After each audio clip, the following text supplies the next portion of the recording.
Welcome in Madhurima বিশ্বাস channel.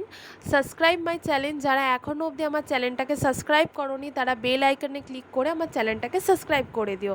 আর ভিডিওটা একদম শেষ পর্যন্ত দেখো, আশা করছি ভালো লাগবে এবং লাইক কমেন্ট শেয়ার করতে ভুলো না। তো কেমন আছো বন্ধুরা? আজকে আমি একটা নতুন আর্ট ভিডিও নিয়ে চলে এসেছি তোমাদের কাছে। আজকে আমি পঞ্চমুখী হনুমানজির ফেস ড্রয়িং করেছি। একটা ভালো আধ্যাত্মিক ব্যাপারটাকে দেখাতে চেষ্টা করেছি। তো ফার্স্টে আমি ফেস ড্রয়িং কমপ্লিট হওয়ার পরে তারপরে আমি ফেস কালারটাকেই ফার্স্টে প্রেফার করেছি করে নেওয়ার। ফেস কালার করার পরে আমি ফেস শেডটাকে করেছি।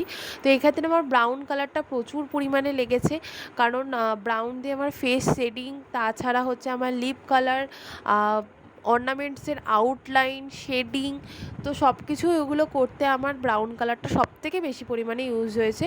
আর কালারের ক্ষেত্রে এক্ষেত্রে আমি আর্টিস্ট কালার আর হচ্ছে মোস্টলি যেটা বলতে গেলে পুরো আঁকাটাতেই ইউজ হয়েছে সেটা হচ্ছে ফেব্রিক কালার।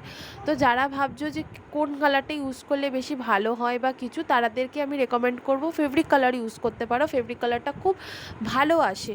তো আঁকাটা শেষ হওয়ার পরে তোমাদের যে লুকটা আসবে না, সেই ফাইনাল লুকটা খুব ভালো লাগবে। আমার যে কটা আমি আঁকা ছেড়েছি বা এঁকেছি আমার ফেব্রিক কালার দিয়ে, সেগুলো খুবই ভালো এসছে এবং আঁকাটা কমপ্লিট হওয়ার পরে খুব প্রমিনেন্ট আসে এবং খুব ব্রাইট অ্যাট্রাকটিভ দেখতে লাগে। তো সেখানে ফেব্রিক কালারটা ইউজ করতে পারো। তো এখানে আমার বর্ডার লাইন হয়ে যাওয়ার পরে আমি চুল আর দাড়িটাকে আমি শেড করে নিয়েছি। তো ফার্স্টে আমি হালকা ব্রাউন শেড দিয়েছি, দেন আমি ডার্ক ব্রাউন দিয়েছি, তার উপর কিন্তু আমি ব্ল্যাক দিয়ে শেড দিয়েছি, যার জন্য খুব স্ট্রোকগুলো খুব প্রমিনেন্ট আসছিলো, স্ট্রোকগুলো খুব প্রমিনেন্ট লাগছিলো।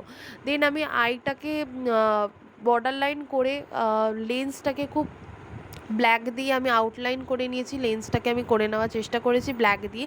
ব্ল্যাকটা কিন্তু একদম এন্ডে আমি ইউজ করি, কারণ ফার্স্টের দিকে ইউজ করলে ঘেটে যাওয়ার চান্সেস থাকে, অন্য বাকি শেডগুলো খারাপ হয়ে যাওয়ার চান্সেস থাকে। তো আমি একদম শেষে আমি ব্ল্যাকটাকেই ইউজ করে নিয়েছি। আর তারপরে আমি ঠাকুরের যে তিলকটা আছে সেই তিলকটা এঁকে নিয়েছি। তো তিলকটা এটা একটা ভক্তির হিসেবেই আমি ঠাকুরের তিলকটা এঁকেছি, নিজের মনে ভক্তি নিয়েই এঁকেছি। আশা করছি তোমাদের ভিডিওটা খুব ভালো লাগবে। শেষ পর্যন্ত দেখার জন্য থ্যাংক ইউ।